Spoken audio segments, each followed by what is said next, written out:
तीसरे पे दुष्कर्म आरोपी की धरपकड़ થઈ है શું છે વિગત સમજો।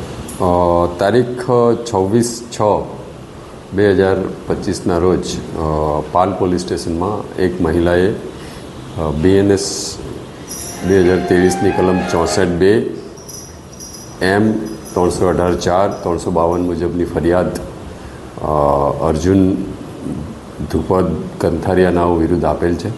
એ બાબતે હકીકત એવી છે કે ભોગ બનનાર મહિલાની પુત્રીનું ફોટોશૂટ કરવાનું હતું, જે ફોટોશૂટ બાબતે શીતલ ફોટો સ્ટુડિયોના અર્જુનભાઈનો સંપર્ક કરવામાં આવેલ। અર્જુનભાઈ મારફતે આ ફોટોશૂટ કરવામાં આવેલ। જે બાદ મહિલા અર્જુનભાઈના સંપર્કમાં આવતા અર્જુનભાઈએ એને લલચાવી ફોસલાવી પ્રલોભનો આપી એની પાસેથી પૈસા ઉછીના માગવાની શરૂઆત કરેલી। તે બાદ એમનો પરિચય વધતા જતાં અર્જુનભાઈએ એમને ફરીથી 5,000 રૂપિયા પરત આપી દેવાની વાતે બોલાવી ને એમને પાલ પોલીસ સ્ટેશન હદ વિસ્તારમાં બોલાવી એમની સાથે હોટલમાં લઈ જઈ શારીરિક સંબંધો બાંધેલાની હકીકત આવેલી છે।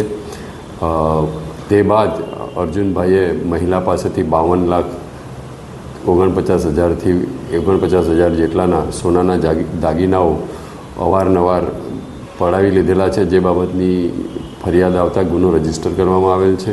આગળની તપાસ ચાલુમાં છે। આરોપી અટક કરવામાં આવેલ છે। આરોપીના 3 દિવસના રિમાન્ડ મેળવી જે મુદ્દામાલ જે આપવામાં આવેલ છે મહિલા દ્વારા એ કબજે લેવાની કાર્યવાહી હાલ ચાલુમાં છે।